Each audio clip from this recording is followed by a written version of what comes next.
मैं आपसे पूछूंगा, ये जो उर्स की महफिलें 11वीं की महफिलें, क्या ये वलियों के नाम याद करने का खूबसूरत बहाना नहीं?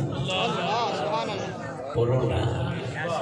जो उर्स की महफिल में आएगा, अरे उसके पल्ले कुछ ना पड़े, मगर जिसकी याद में बैठा है उसका नाम तो ज़हन में गर्दिश करेगा।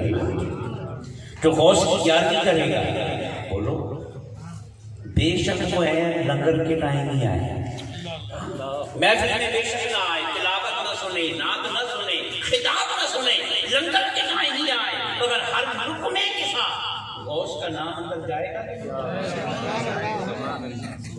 ये जो बुजुर्गों के मेले होते हैं, कुछ लोग कहते हैं मेले क्या करते हैं आप, मैंने कहा नहीं, आपको सूफियों के मिजाज का नहीं पता।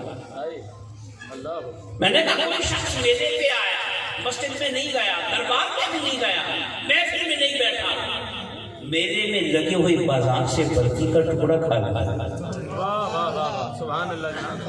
दही भले प्लेट खा ली, जलेबी लेके खा ली, कुछ भी लेके खा लिया, वहीं से वापस चला गया, वो भी महरूम न गया। बर्फी खाते हुए ये तो एहसास हो रहा था ना कि मैं दाता के मेले पे आया, मैं बाबा के मेले पे आया। अरे बर्फी तो बहाना थी, असल तो दाता अंदर जा रहा था, अल्लाह का वली अंदर जा रहा था।